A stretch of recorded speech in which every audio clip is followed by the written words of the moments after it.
Hola, mi nombre es Javier León y les doy la bienvenida a este nuevo video del Grupo Chitais de la Universidad Politécnica Salesiana. En este video hablaremos acerca de la potencia en un sistema trifásico balanceado.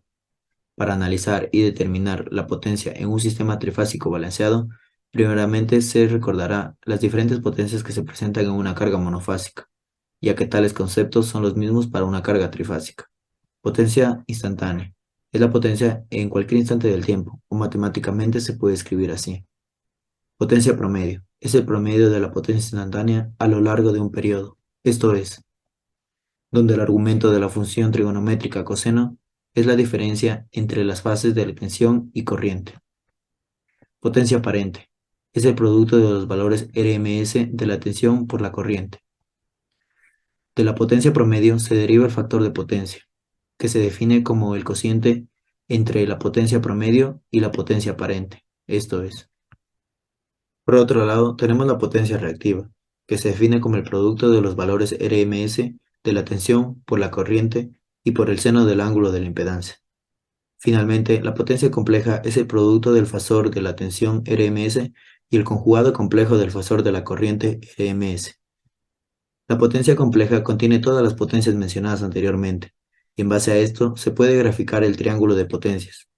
El ángulo θ en el triángulo de potencias es igual al ángulo de la impedancia. Cabe recalcar que el valor de la potencia reactiva define el tipo de carga con la que se está trabajando. Ahora, para analizar la potencia en un sistema trifásico balanceado, se comenzará analizando la potencia instantánea absorbida por una carga trifásica. Partiendo de una carga conectada en Y considerando la secuencia positiva de fases, la tensión de fase B sub AN, B sub BN y B sub CN son donde B sub P es el valor RMS de la tensión de fase. Si la impedancia Z sub Y es igual a Z a un ángulo θ, entonces se puede determinar las corrientes de fase, I sub A, I sub B e I sub C, esto es, donde I sub P es el valor RMS de la corriente de fase. Una vez obtenida tanto las tensiones de fase como las corrientes de fase, podemos determinar la potencia instantánea total de la carga, la cual es igual a la suma de las potencias instantáneas de las tres cargas, esto es, P es igual a P de A más P de B y más P de C. Reemplazando los valores, obtenemos la siguiente ecuación. Luego, usando identidades trigonométricas y desarrollando matemáticamente la ecuación, llegamos al siguiente resultado. De la ecuación obtenida, podemos concluir que la potencia instantánea total es constante, es decir, no cambia con el tiempo, a comparación de la potencia instantánea de cada fase. Esto se cumple independientemente de la conexión de la carga. Realizando un análisis por fase, se tiene que, como la potencia instantánea total es independiente del tiempo, la potencia promedio o real por fase, denominada P sub P, en la carga conectada en Y o en delta, es igual a la potencia instantánea total dividido para 3, esto es, donde Fp es el factor de potencia, el cual es igual al coseno del ángulo de la impedancia. Dicho factor de potencia siempre es positivo y toma valores entre 0 y 1. En cuanto a la potencia reactiva por fase Q sub P, se tiene que, en base a los valores de la potencia reactiva por fase, podemos identificar las características de la carga, es decir, de la ecuación anterior, si la potencia reactiva por fase es igual a 0, la carga es puramente resistiva. Si la potencia reactiva por fase es mayor a 0, la carga es inductiva. Y si es menor a 0, la carga es capacitiva. También se puede determinar la potencia aparente por fase S sub P, la cual es igual al producto de los valores RMS de la tensión y la corriente de fase.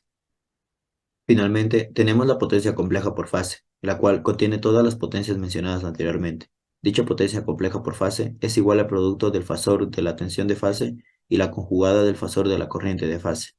A continuación, se muestra el triángulo de potencias por fase, donde se presentan todas las potencias mencionadas anteriormente.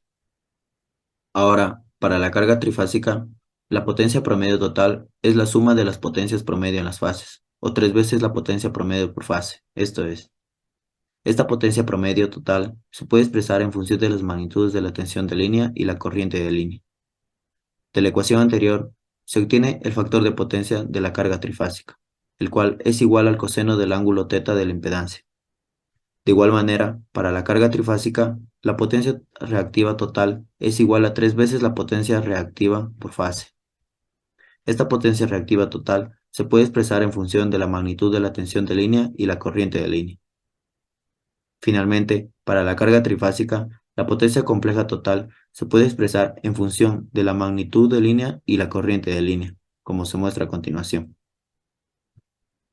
Las ecuaciones deducidas anteriormente se utilizan de manera general para determinar las diferentes potencias en la carga trifásica.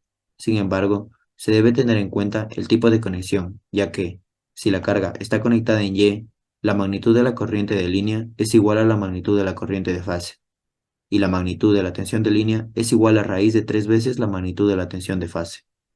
Mientras que si la carga está conectada en delta, la magnitud de la corriente de línea es igual a raíz de 3 veces la magnitud de la corriente de fase, y la magnitud de la tensión de línea es igual a la magnitud de la tensión de fase. A continuación, se muestra el triángulo de potencias para la carga trifásica, donde se exponen todas las potencias totales de la carga trifásica. De igual manera que en el análisis por fase, en base a los valores de la potencia reactiva totales de la carga trifásica, se puede determinar con qué tipo de carga se está trabajando. Para terminar, se muestran las unidades de medida de las diferentes potencias. Esto es todo en cuanto al tema. Muchas gracias. Y recuerden que pueden suscribirse a nuestro canal y seguirnos a través de nuestras redes sociales. También pueden escribirnos a nuestro correo electrónico chetais@ups.edu.es. Los esperamos en un próximo video.